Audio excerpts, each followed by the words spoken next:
Good evening, I'm back. I'm your host, Jack Remington of the Jack Remington NFL channel. Last week, we were 4-0 heading to the Monday night game.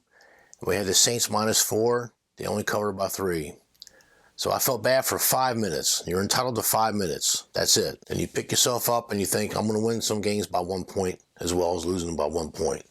I thought I made a good pick, but they don't always turn out that well. And that's something else I forgot to tell people in my other videos. That when you have a team that you can't get the good read on, and they're what I call the poison team, you can never pick them right, never pick them wrong. You got to get away for a week. Just eliminate that game. There's plenty of games to pick.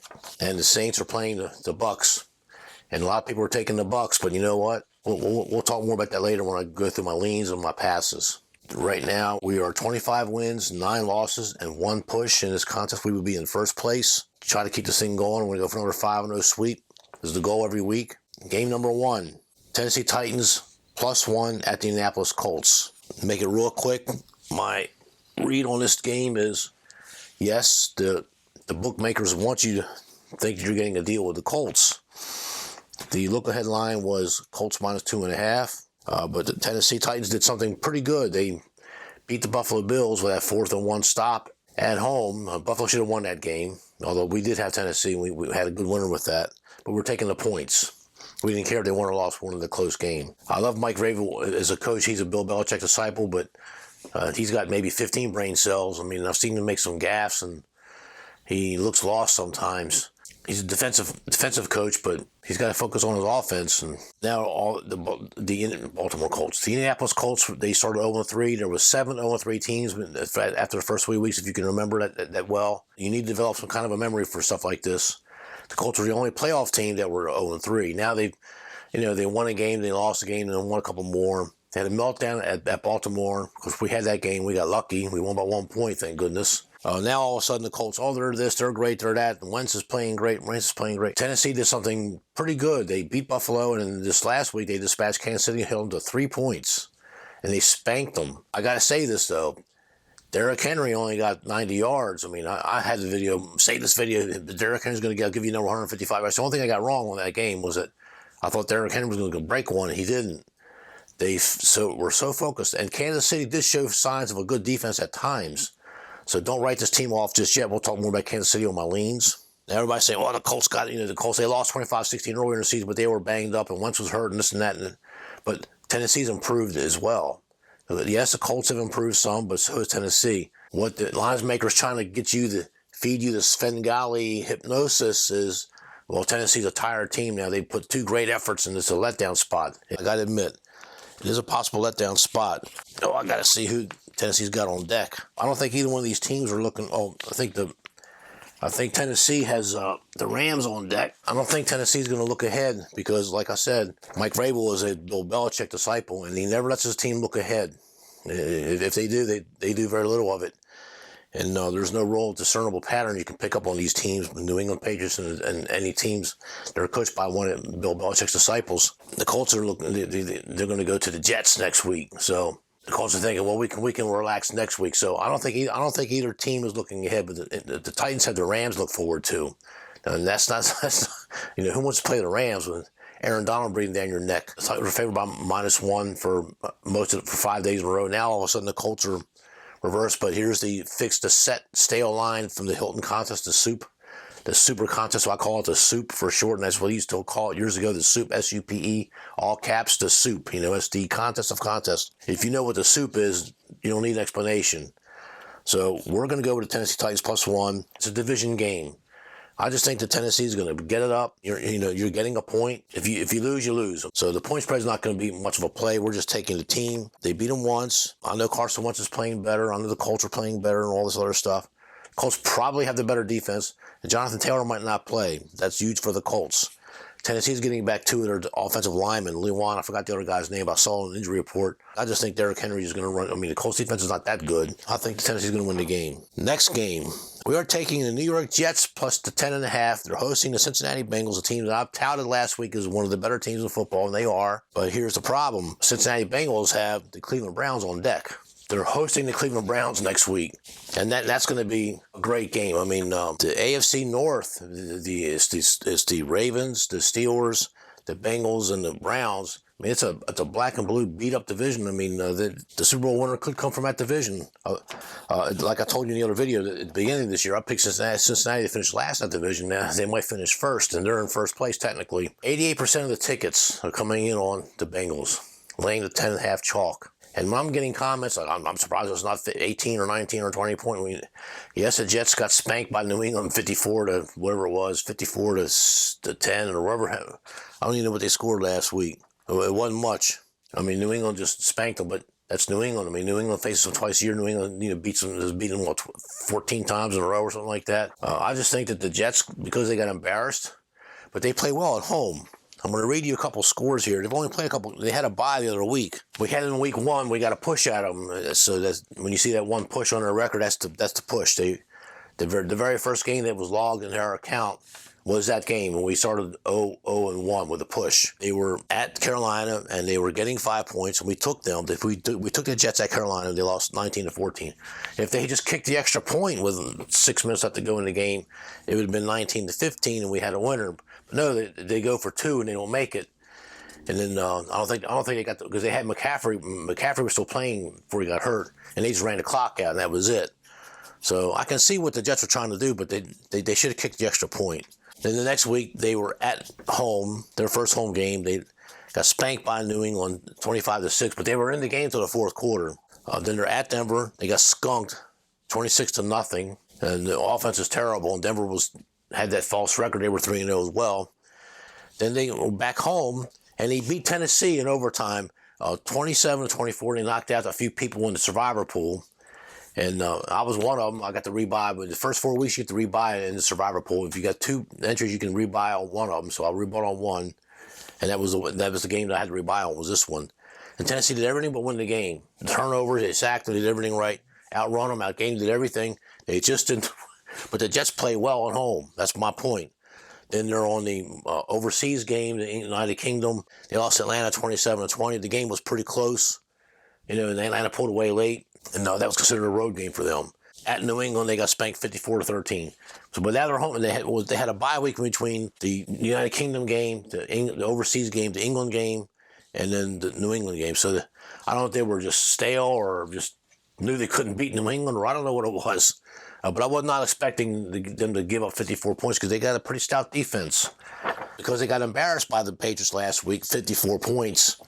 I can't remember last time I've seen a Jets team give up that many points. So I think this 10.5 and 88% of the tickets are on Cincinnati. It doesn't matter who the Jets got up on deck. I mean, a team in this position can not look ahead. They don't look ahead. They're worried about that week, keeping their jobs and staying on the team for next year. I'm looking for a good effort from the Jets. I'm looking for a letdown on the Bengals. They've been reading about themselves. Hey, we're the top seed right now in first place. We've just slayed Baltimore and looked good. And we're this, we're that, and we could be unbeaten if we miss field goal or week 2. No, everyone's picking Cincinnati. Everybody. And normally I can see them picking Cincinnati because the Jets' offense is horrible. And I always try to get a good offensive team, which Cincinnati is. The Jets are not. But I think the Jets got the better defense. I think they're going to play the backdoor cover game.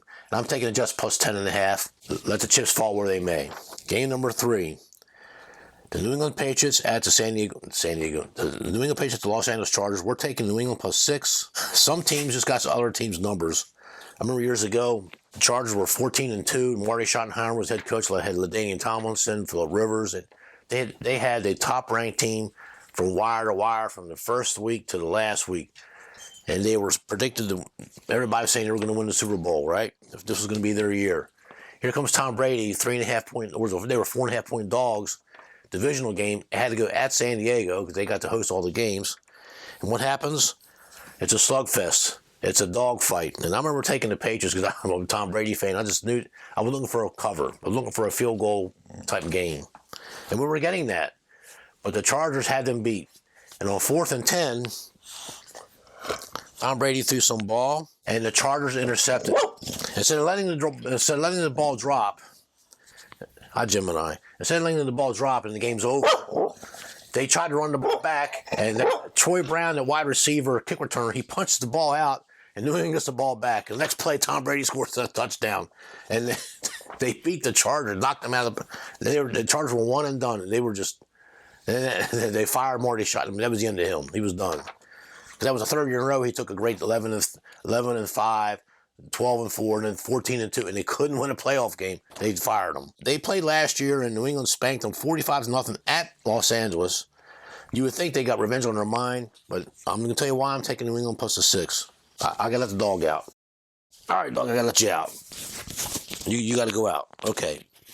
Bill Belichick there's 5 types of teams in the NFL. Bear with me. You got your wire-to-wire San Diego Chargers from 2004, 2005 when they were 14-2. The Pittsburgh Steelers were 15-1 when they got beat by the Patriots. You have your 15-1 San Francisco 49ers, and they played the Dolphins in the Super Bowl with Joe Montana versus Dan Marino. They were 14-2. You have the great teams like the Chicago Bears 15-1, New England Patriots 16-0, 2007, the team I lost in the Super Bowl. You had the grade A prime cut teams. Okay, they're great. Then you got your playoff, your annual playoff teams. 10-6, 11-5. Seattle, Green Bay, Pittsburgh. They make the playoff. They make the playoffs. The Ravens. They make playoffs every year. Patriots make play every year. Then you got your 500 teams right in the middle, 500 or 8-8, whatever. Then you got your 7-9-0, 7-8-1, 6-8-1. Your sub 500 but pretty decent mid-grade, grade D, the grade D. Then you got your basement dwellers, the Detroit Lions, the old Cleveland Browns, those kind of teams that are just going to just stay there and that's it. And everybody says that New England Patriots has a grade D team. And they've looked pretty bad at times. I was surprised that this is a Bill Belichick team. I don't know why he's still coaching. He lost the greatest player he ever developed. He lost the greatest player he ever gave a chance on, Tom Brady. Didn't want to keep him because he got too old. And the whole dynamic cottage industry was made out of that. I mean, there was 15 articles in one day talking about how Bill Belichick shafted Tom Brady, or so he thought, before they came up to New England and they beat the Patriots up there. New England's at 0-4 at home until they finally won. They beat the Jets. Wow. So they're 1-4 with only 3 more home games left. But they're 2 games behind the Buffalo Bills, and Buffalo knows that they're chasing them now.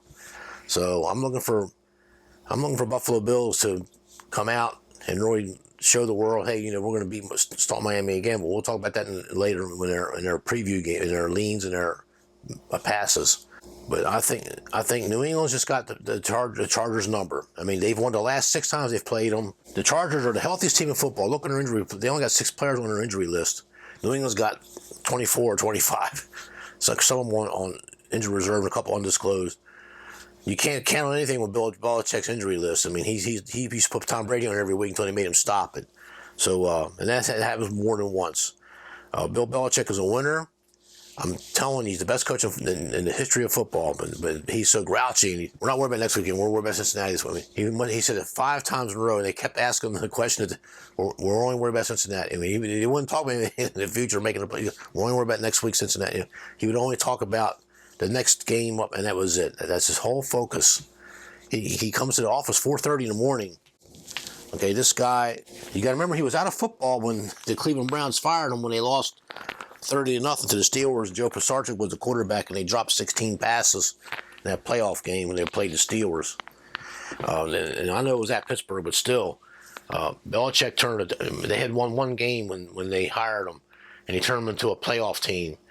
But because they looked so bad in that game, and they dropped 16, like I said, 16 passes in the Ice Bowl. Like Art Modell was the owner of the Cleveland Browns before he moved into the franchise to Baltimore.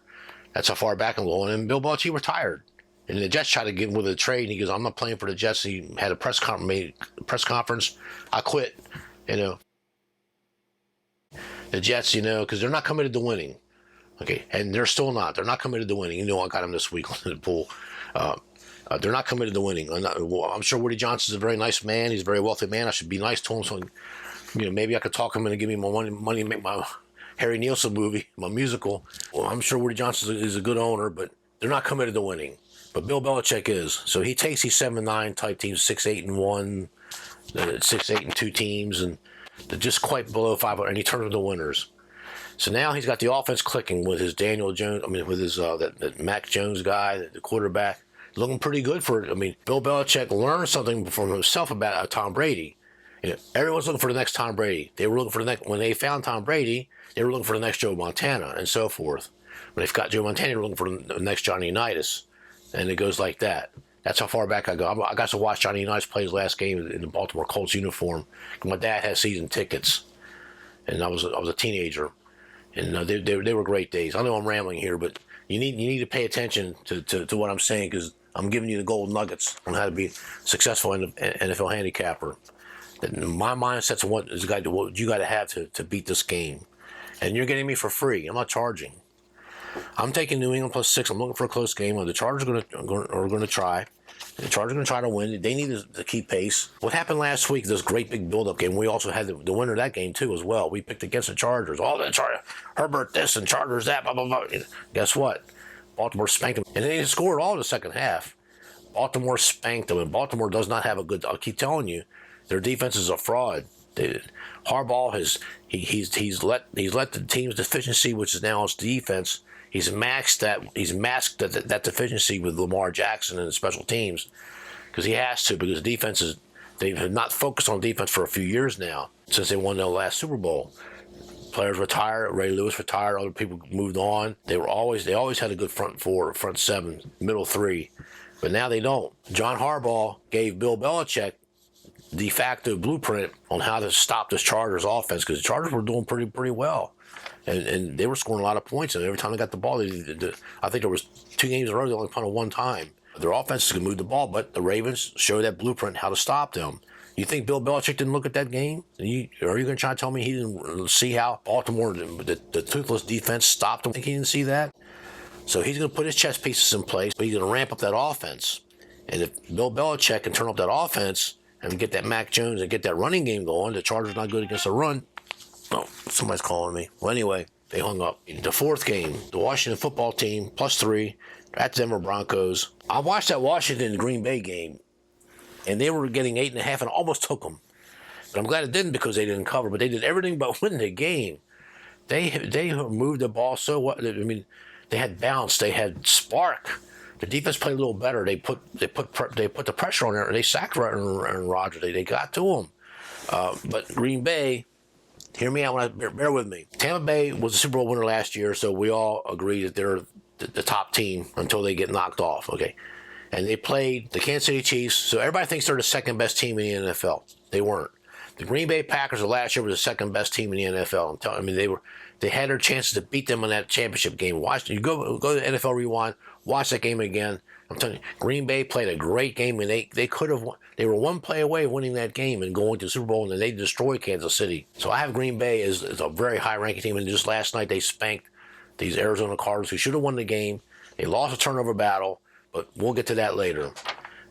They just made a couple goofy mistakes. You know, he slid and he thought he scored a touchdown. He was stopped at the 1-inch line. He was down. Just stuff like that. And Green Bay did just enough to win. But you know what? Washington impressed me. I think it's one of the better games they've played this year. And now they're going to go to the Denver Broncos. They started with the false record of 3-0. They won the first few games at the gate, beating up a bunch of nobodies like Carolina did. And guess what? They've lost 4 in a row. Denver's reeling. Von Miller's hurt and might not play. Denver's got some real problems. Fangio looks lost now. He's panicking. Washington, you're young. They don't know enough to panic yet.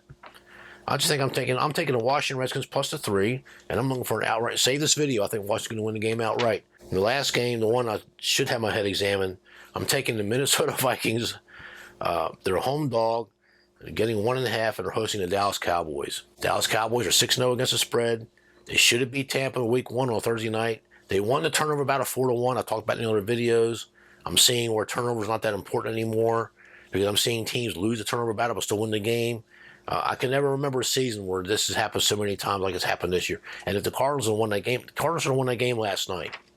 Okay, they were losing the turnover battle 2-0. They had sacked Murray for the Cardinals more times than what they did Green Bay. I mean, I'm watching teams losing the sack battle and losing the turnover battle but still winning the game. So the Dallas Cowboys, I think they're the only team they've won every game against the spread.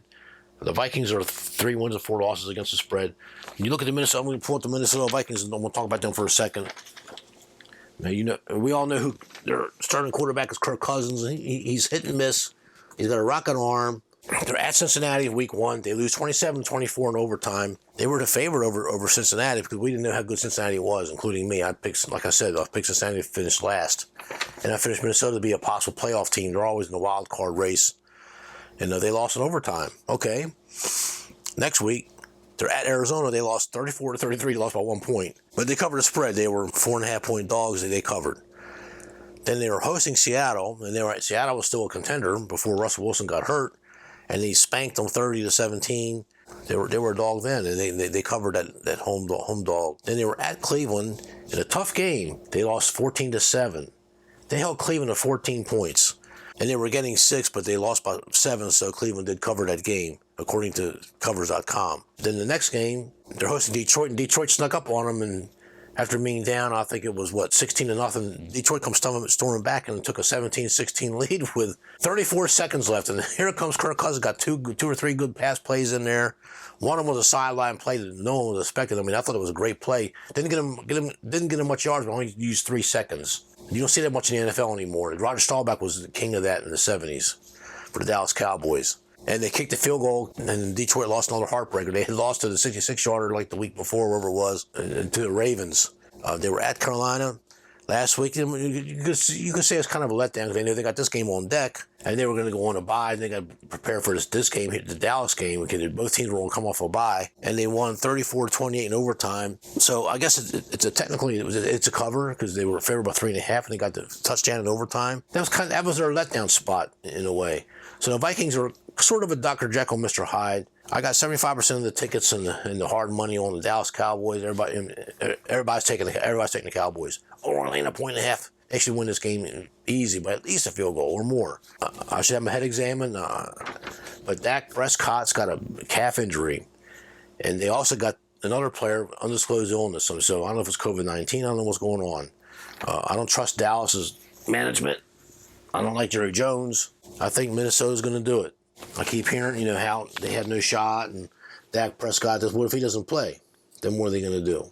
Okay, on deck, Dallas has got the Broncos. So they're not worried about the Broncos. And they're at Baltimore next week. They're on deck, but Minnesota's not going to look ahead. They're going to focus on this game.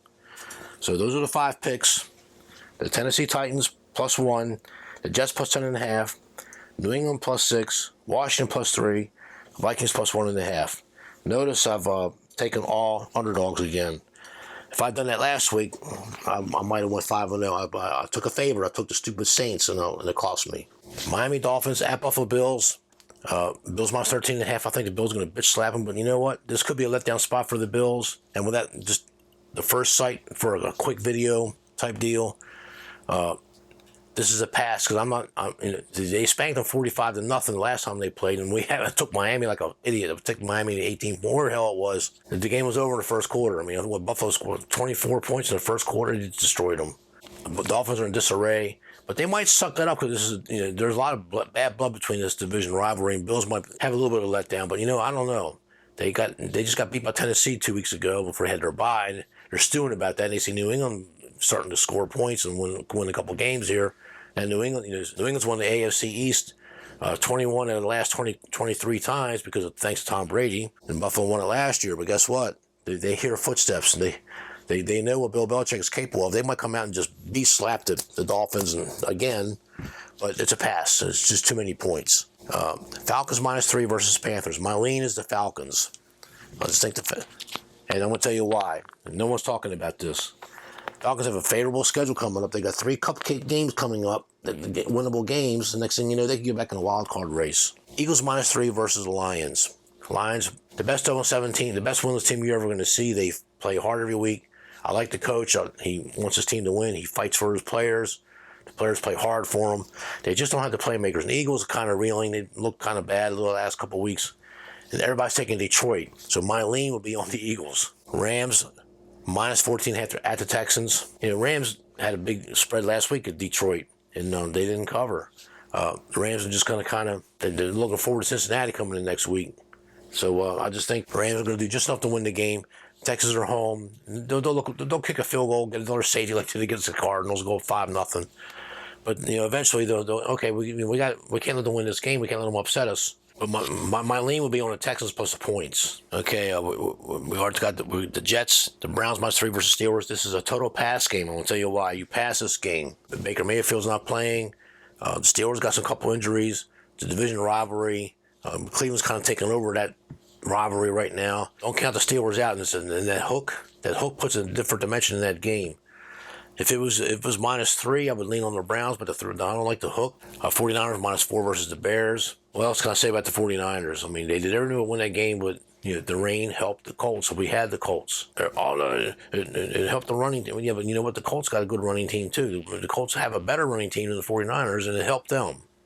And I'm telling you, Garoppolo is great, but he's never been the same since he got his leg broken that time. I mean, they've mismanaged this great talent here, and that's in his mind now. Bears have a better record than the 49ers. Bears won 3 games and 49ers only won 2. This is one of those weird seasons for the 49ers and the Colts, teams like that. They can't win at home, but they win on the road. I'm looking for the 49ers to win, but giving the Bears 4 points, the defense is good enough to keep that game close. I mean, they've been embarrassed the last couple of weeks. I'm looking for a good effort for the Bears, even though the coach is out. That might be a good thing for the Bears. Nagy is out for the COVID. So that might be a good thing. You might say, hey, let's show this guy we can play without him and make him look really bad, and then they can get rid of him that way. I think the 49ers are going to do just enough to win the game. They got a big game on deck. I don't think they're going to overlook the Bears, but you never know. So this game was a pass. Seahawks minus 3.5 versus the Jaguars. What else can I say? I bet against Seattle last week. They beat them by 1 point. They're in disarray, but they're home again. If they lose this game, their season is over, and they know it. So I think the Seahawks are going to win, but can they cover to 3.5? So this game was a total pass. And I wouldn't be surprised if Jaguars didn't come out and win this game. And we'll talk more about that in a second. We got Washington over the Broncos. Okay, here's another total pass game. Buccaneers minus 5.5 at the Saints. All the Saints are great. But everybody's betting the Buccaneers.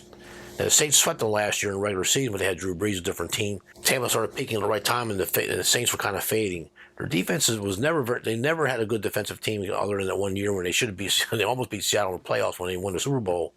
I had the Saints the second best team that year when they stomped Peyton Manning, the safety, the first play of the game. They beat the Broncos 42-8 or whatever the hell it was. The Saints was the second best team in the NFL that year. Just trust me. If you go to NFL Rewind or you somehow find a site to show you the playoff game, I mean, you watch this. They were down 16-0, and they almost came back and tied that game with seconds left. I'm telling you, the Saints put up a hell of a fight. Pete Carroll turned purple.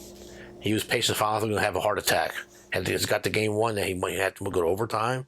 I mean, they were one play from going away from overtime. The Buccaneers are on a roll, but they did lose to the Rams. It's only loss. Some people still got the Bucs as the best team in the NFL, and I can see that. They got Tom Brady. The defense is okay, but they got a lot of injuries. But the Saints, they got that Jameis Winston. Oh, I'm gonna show the Buccaneers. They drafted me and they let me go. I'm gonna show them. See, but that's gonna play right into the Buccaneers' hands. Would you think they don't know how to play this clown? He's got 5 brain cells.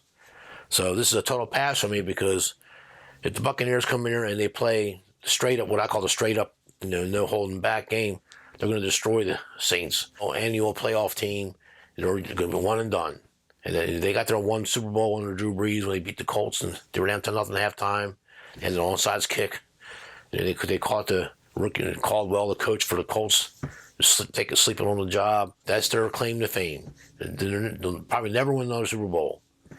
So I'm just not impressed. I watched that. Couldn't believe how they let Seattle stay, and they kept running Kamara, the running back, minus 1 yard, and he couldn't run against a Seattle banged up defense.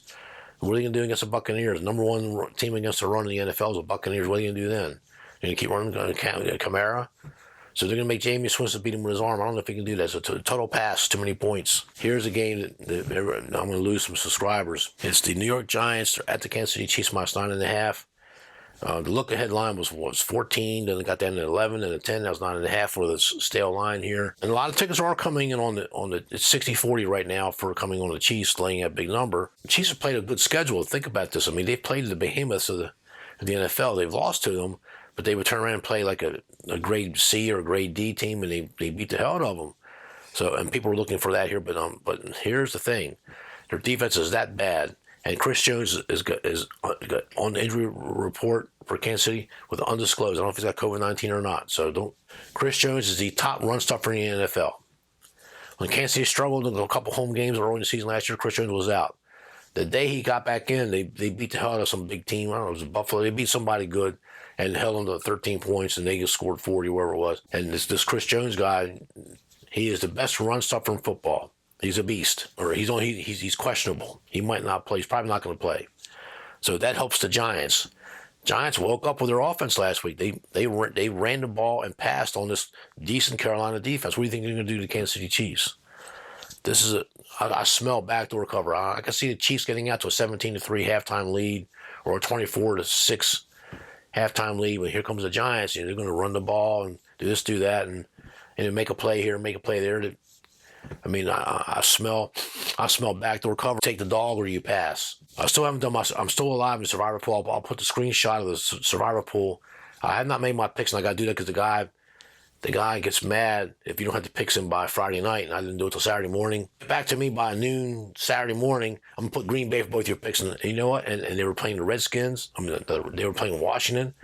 I thought, you know what? Washington could win that game. So within minutes, I texted them, hey, give me Buffalo or whoever it was, Tennessee, whoever I had on the other ticket, because I don't want Green Bay to knock off both my tickets. I'm in two pools. And sure enough, that was a good move because Green Bay could have lost that game. They were looking forward to the Cardinals. Well, I'll put the post on pregame.com and I'll do the screenshot. Look at the timestamp or the post on pregame.com. Was really good about that for your verification. They don't tolerate you posting one thing on a Thursday and you post something on a Friday and you go back and say, well, the Friday one, I'm using the Friday one because I got that one right now. They don't tolerate that. They just kick you right off, and that's good. I'll put my Survivor pools on the pregame.com and my teeters. I won a bunch of teeters in a row. A guy has what is called open teasers. I never heard of that. That's how long I've been out of the game. He's found some online bookmakers that lets him pick. You pick one leg of the teaser for Thursday night, but you got to pick the winner by this Sunday, and that's it. Or you lose. It's nothing. It's no contest. The Green Bay Packers plus 15.5, and now he's got to pick a winner for Sunday or Monday night. No, Monday night will be the last possible game. I misspoke there. Teasers are notoriously bad bets, but I used to do this 5-team teasers, 6-team teasers, pleasers, and swaps, and this and that, and I would get lucky every once in a while, but in the long run, I would lose. So if you're gonna do this, 2-team teaser is the way to go, and they're still bad bets because you got to win them both. The books got to win one. It reminds me of blackjack. The reason why blackjack is so successful for the casinos, because you got to make the first move. You go bust first, the game's over. They don't have to do anything. Casinos offered the game where they had to go first, and you could sit back. They would never offer a game because they would never win. So you have to remember, it's the structure of the game. So the structure of teeters is making you think, oh, I'm getting a great deal here. And that's the whole allure of gambling and gaming, is that you think you're getting something for nothing. You got to really know what you're doing to beat this. And I'll have my teaser up on I haven't done my teeter yet, but I've won several teasers in a row, and I haven't been putting them on the videos because I keep forgetting. Or it's not written down. And I got the plumbers back at the house again. Hope I had a good video for you, and I got to start cutting it because I'm working Saturday. I got the video out today because I'm working. So I'm getting called in for extra duty. Hey, I'm getting more money. I'm doing the best I can. I'm working very hard for you, for all my subscribers. I'm working very hard. A lot of what I'm doing, you may think, well, hey, you got time for us, and you got working 2 and 3 jobs. You got eBay full time, and you got your W-2 job in a different county. It's an hour one way. There's 2 hours on Fridays and Saturdays because the traffic is so bad. So I spend 4 hours a day in the car on Fridays and Saturdays. The traffic is so bad. But that's life in Southern California. But I'm still working hard. But a lot of what I'm doing, I'm going through past experience. I got decades of experience, and I just know what to pick. Every now and then, someone will email me or text or put a message on the YouTube channel or something. How do you do it? How do you pick? I can't tell you how to do it. You just got to get your brains. You got to get your mindset. You got to wrap your mind around the entire sporting thing. And I do one sport. I do the NFL. I don't do anything else. I used to do baseball. Did have some little minor success with college basketball because I was going to the University of Maryland in the 80s at night school. Georgia Tech had Brooks Stepp. He'd put Larry Bird on the bench. This big old white kid. I think he was from Georgia somewhere or Jacksonville, Florida. The guy was the best. This guy was amazing, and he single-handedly brought Georgia Tech basketball team into prominence. But he kept flunking out. He wouldn't go to class, and he just would just shove the books off the table. And he just had an attitude problem. And they wound up cutting him. And I'll have to look him up and see what happened to him. But he made the ACC player, made Lenny Bias, and the guy from Virginia, Ralph Sampson, made them look like fools. I'm telling you. Brooks Step, I'll never forget. He just popped in my head. I didn't plan to talk about him or college basketball, but because of my history, I do know about college basketball and the Final Four, a little bit of that, and I had a little bit of success with that. I don't like basketball anyway, NBA. I don't like the NBA, and you see how they talk. They're making millions of dollars a year, but they're on with revolution. So, but no politics on this channel. But no NBA. I tried hockey. I don't know that much about hockey. And I won a couple of bets with hockey when the Stanley Cup. I can't remember who I bet on anymore. But just for fun, $10, $50, or what wasn't much. But the one thing that I've beaten over the years is the NFL. The hardest of all is the NFL, and maybe that's why I focus so hard on the NFL, because it is the hardest. It is the one. In baseball, you can beat baseball, but the juice is so high. It's like horse racing with the handle. Handles used to be 12% in the 1950s and 60s, and then it's 15%. Now I understand that the handle's 20%, and then all the racetracks and everything, because the costs go up, and they're taking more in the handle, so there's less pool money for you to win for yourselves. If you're going to be gambling, there's 3 things you should do: horse racing, poker, and sportsbook, because you're playing against each other in a way. You're not really playing against the house. If you roulette, blackjack, keno, you're playing against the house. And the house always wins. I've tried poker too. I was a decent poker player, but I did not beat poker in the long run. So having said that, I'll put the teaser up on pregame.com. I'll probably have to do it tomorrow night. Get this video out today because I have to go to work. I have to leave pretty soon. I haven't even eaten yet. I got to go. I got to walk the dog. I'm working very hard for you. Don't think I'm not working hard for you just because I'm a very busy person. I'm working very, very hard. And if you stick with me, great things will happen, and I'll get better as I get back in the swing of things. If something starts dropping off, and if eBay drop off, or when I get back in the swing of things, and I'm really leaning on going back to Vegas every week starting next year, and those videos will be pretty fun because I'll get permission. I mean, I have a lot of contacts in Las Vegas to this day, and it's a good thing I network, and I was nice. I was very respectful. They were all older than me by leaps and bounds. Not 5 years. Not I mean, they were 20 to 30 to 40 years older than me. They mentored me, these old time guys, and I can never use their name. They would frown on me talking about them on this video.